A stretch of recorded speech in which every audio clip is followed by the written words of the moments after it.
Hello and welcome back to Aetheral Space 3.38. We're so far in this arc, we're coming towards the climax. Yeah, that's right. Speaking of Tanhony, someone had a time. He didn't comment on the video like we instructed, but he had a name for Aetheral Space fans, which is sponsors of Hadrian. That's a valid. It's passable until we. It's a valid name. I don't know how relevant it will be past this arc, but for now. Yeah, I know. I also had another funny thought because I was rewatching some bits of ReZero, and I was rewatching the part about the unthinkable present, right? And I was imagining like Dragon, and it's like the alternate timeline where he didn't shoot Musashi in the back, and he's like back at the Supremacy, and he's like having a good time, and then he's like, "Oh, I can't wait to tell Ruth about this," and they're like, "Who's Ruth?"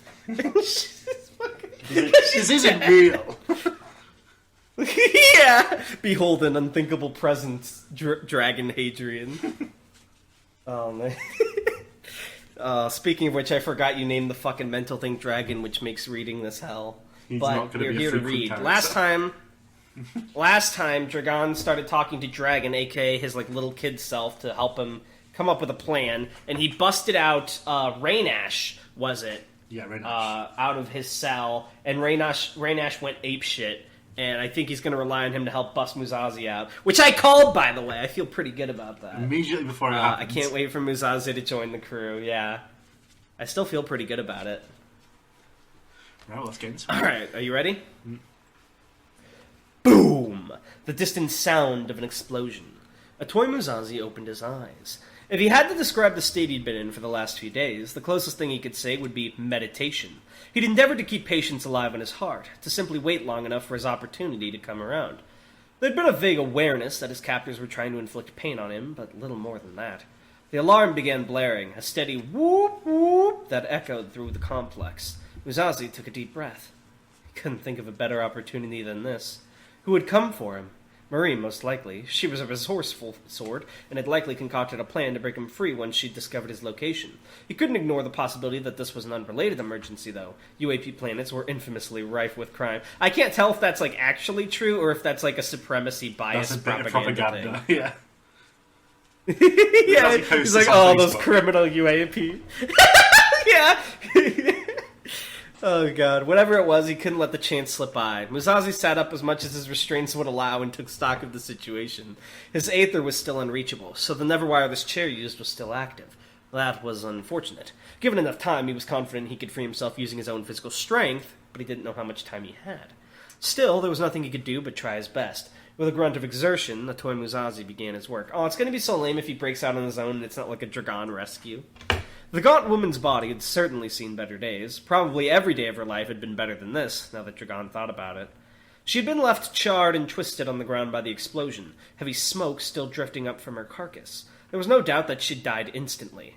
Dragon didn't expect she'd find any consolation in that, but it made him feel it a little better. Dragon stood up from behind the chair. It had been heavily damaged in the explosion, too, but the parts directly behind Rayanch's body were completely unharmed.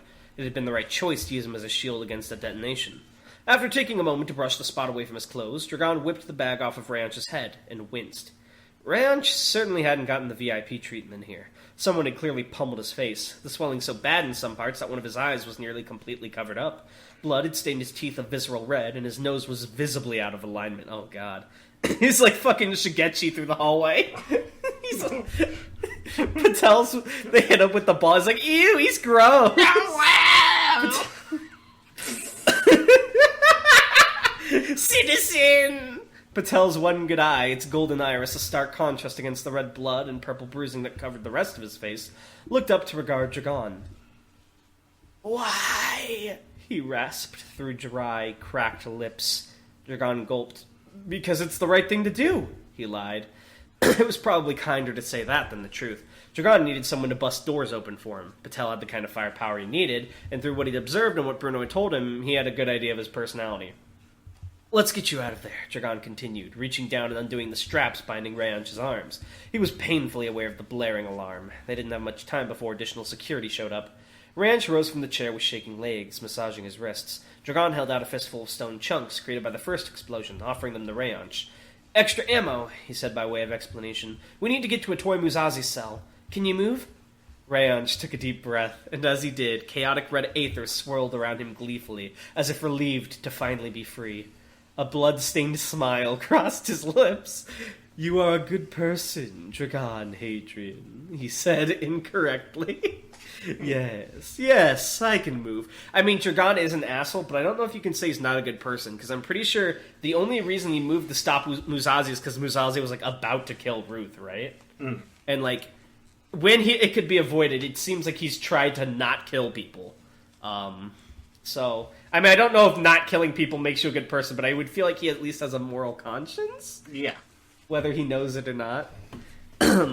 "This is kind of short notice, huh?" Skipper said, adjusting the bow tie and the tuxedo he'd been given. He and his new companion were heading up... Wait, what happened? Did I fucking miss something? Oh, right, the fifth dead. He and his new companion were heading upstairs in an elevator, one that would take them to where the gala guests were boarding the Dawn House. The fifth dead glanced down at him, face impassive and distinctively unimpressed. As expected, he didn't say a word. This was quickly becoming the most awkward elevator ride of Skipper's life. Still, his old man hadn't raised a quitter. What about the elevator ride down from fucking assassinating the president? Didn't he ride an elevator down? He took the stairs that time. Skipper persevered. "I mean, they've just kind of dropped this on us, yeah? We're going to this party and waiting for the citizen to try something. That's pretty crazy, right? I mean, personally, I think there are... Skipper. I think there are better plans out there. But I guess they don't pay me to think. They don't pay me at all, actually. Do they pay you, big guy? Out of curiosity." "No." The fifth dead stared at the elevator doors as he spoke, his monotone voice like a barely restrained earthquake. Is my Skipper right, by the way? I always worry about it's fine. You're the only one who can do it. Skipper leaned against the glass window of the elevator, arms crossed. "No, huh? That's crazy. There's a lawsuit in there somewhere, I'm pretty sure. Gotta be breaking some kind of labor law, yeah? By the way, you tossed one of my guys out of a car last week. You, want to talk about it?" The fifth dead didn't reply. He didn't even move. "I don't know about you, big guy," Skipper went on, inspecting where his fingernails would be if his hand wasn't a robotic prosthetic. "But I'm feeling kind of... Wait, did he get his robot prosthetic repaired?" You got, like, a cheapy one. Oh, that's right. "But I'm feeling kind of sore about the whole thing, yeah? I mean, I did hit you with my car, so I guess that's a little payback. But I'd still like an apology. You get me? Just a little sorry, boss."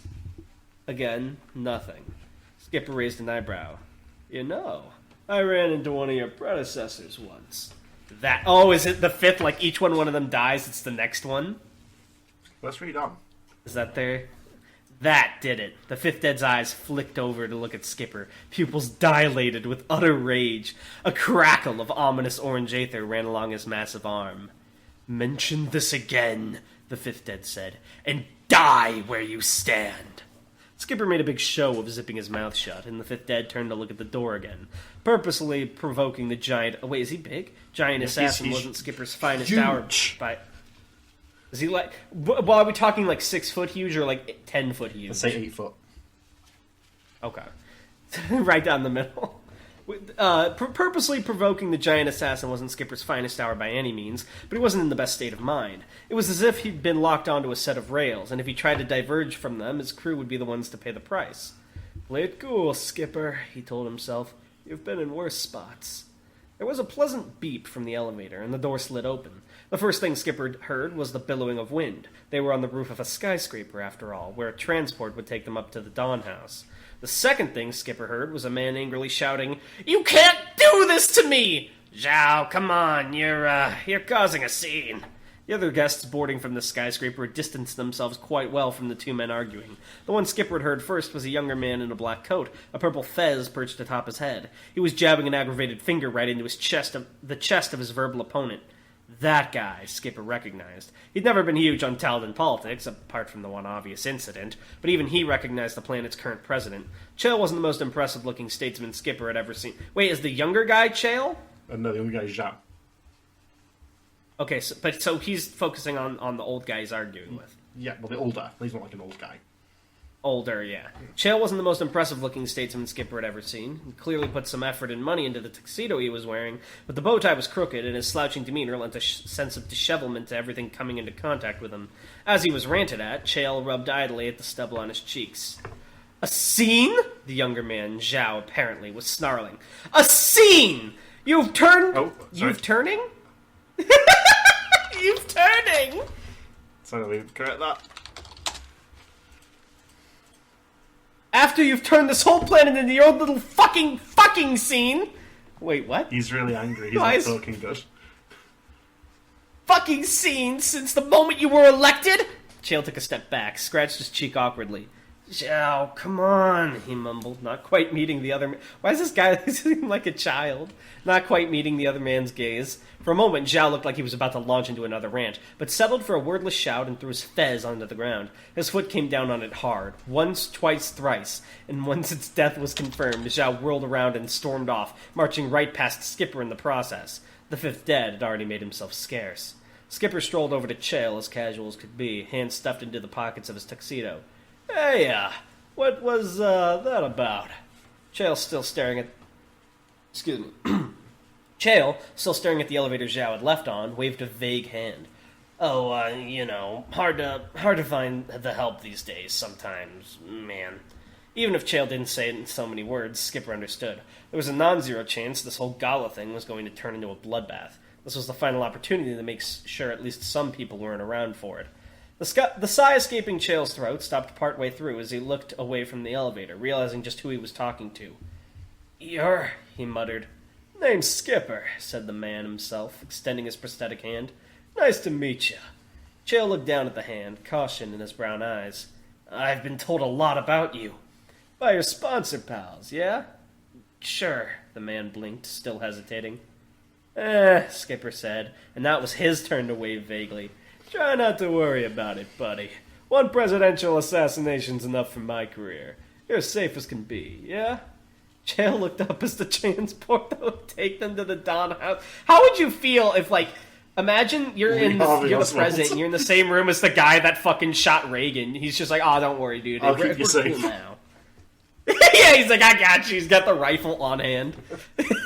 Touched down on the roof's landing pad, looking more than a little like a giant coffin.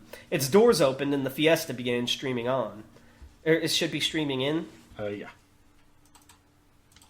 Yeah, Chael muttered with more than a hint of bitterness in his voice. Safe as can be.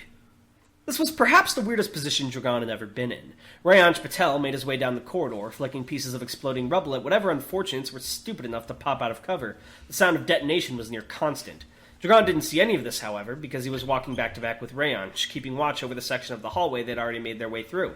It wasn't the most dignified of positions, but it was the best way to make sure that Rayanj's personal force field covered Dragon as well. The sound of explosions died down, replaced by the panicked sounds of retreating footsteps. Then Rayanj spoke. Those scoundrels are moving away. Perhaps to regroup? Dragon moved away from Rayanj and pointed his stun pistols down the empty corridor. As Rayanj had said, the guards seemed to have made themselves scarce, but you could never be too careful. Maybe, Dragon muttered, but we can't worry about what they're doing. This is our opportunity. His eyes flicked to the side, to the door that stood there. Cell 346. He recognized it from the last time it was here. Muzazi's cell. He nodded towards the door, and Rayanj stepped forward, already holding the chunk of rubble in his hand. This is the one? Rayanj intoned, tossing the stone up and down in his hand. Dragon nodded. The rubble flared with chaotic... Is there any lawful red Aether? No, it's because Rayanj is so edgy. It's chaotic. Shadowy. He fucking launches the rubble and the card game pops up. Maxor! Rubble flared with chaotic red Aether.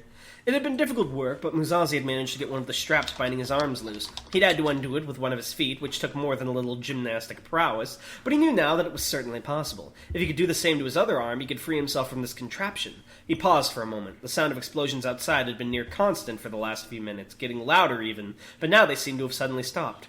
Perhaps he should... The door exploded, metal bending inwards as fire and force pressed their full might against it. Foul heat impacted against Muzazi's face, and he was forced to squeeze his eyes shut. When he opened them again, the room before him was a wreck. The door was open, and through it he could see a burning hallway. Not to mention... Muzazi flared in anger. Not to mention Dragon Hadrian, stepping into view through the smoke. The warrior Muzazi had fought before being captured was with him too, and the two looked at him with inscrutable expressions. Hadrian, growled Muzazi. Yeah, the Coadjutant said. I'm still not happy about it either. Bum bum bum. Dragon Hadrian's in this book. What a reveal at the end of the chapter. This is actually like secretly.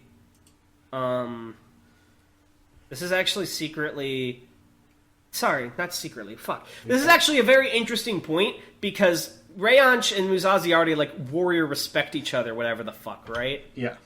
Well, it's a bit so all more Musashi has to do one-sided is be like, Rayonch, this dude fucking shot me in the back, and then Rayonch will be like, you're not a good guy after all, and then fucking blow Japan up. When I saved you. Yes. I'll spare you with your life, but your legs are mine then. Your life is yours. Blows but up your lower hands half. belong to me. Alright, well, I don't have a question because no one answers the questions in the videos, and it makes me too sad to keep thinking of questions. Look what you've done to Darnell. Darnell, he's crying. I am crying. I'm so sad that Aetheral Space doesn't get any algorithm boosting comments or any answers to our questions. It's just so sad. It's not fair. Because Tanhony works so hard every day. He comes home from the orphanage and they go, Tanhony, did you bring any bread? And he goes, No. Of course. But it's not bread he earned. It's Tanhony's own bread. Because he can't make enough from Aetheral Space to feed everybody. So he has to sacrifice his own What are you food. going to say? I have no bread, but here's a new chapter of Aetheral Space. No, because he doesn't make any Aetheral Space money. He has to give away his own bread to feed the kids, and he starves. That's why there's so many errors in every chapter that we have to fix, because he's so hungry. Those aren't errors, those are quirks. What is this, My Hero Academia? Yeah. Over 10 years ago, not 10 years, over 80 years ago, 8% of the population got an Aether. Now over 50% of the population is capable of using Aetheral. Imagine if you're in like a class in like high school and there's like, do you think there's like varsity Aether teams where like Aether is a sport? Maybe, yeah. That'd actually be really cool. There's a thing like that in Unordinary. It's a webcomic where most people have powers and they have like school-sponsored like fights with the powers that are like sanctioned within region. Well, I mean, they're usually not. Anyway, that's getting too into the lore. The point is, it'd be really cool if there was like Aether sports. Like there's the league for normal sports, and then there's the league that allows you to use Aether to enhance your sporting ability. You know what I mean? It's like, oh, there's the Olympics, but then there's the Aether Olympics, and those are insane. Yeah, that'd be really fun. It's just unfair if you're an Aether user to be in a competition because like the average man can lift like not the average man. A strong man can lift like 600, 800 pounds. An Aether user can lift like a ton. It's like, it's so easy with my infused muscles. This bastard. He's infused all his muscles to turn them sentient so they know how to lift better. What if you're just naturally gifted with Aether as a kid and you're never allowed to do any sporting events because you're too good? That's what happened to Musa. No. This is so sad. Because, think about it, in the UAP I could see them separating, but the Supremacy is all about might is right, so they would totally be like, you can use Aether in any sport, fuck it. If they're not good enough to compete against your Aether, they're just not good enough to be in the sport. So then it's like only Aether users on the varsity football team. And they fucking throw the football at like 400 miles an hour, and kids die. And it's like, well, they just weren't strong enough, I guess. You weren't good enough to do that. Die. Aether rugby. What is your major malfunction? I want to play baseball. Alright, well, I've ranted enough about stupid bullshit, so I think I'll let it go. Building, valuable world building questions.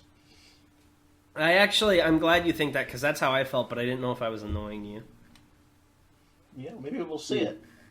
But not next chapter. Maybe we'll finally get the Aetheral Space lore video to get people interested in the series.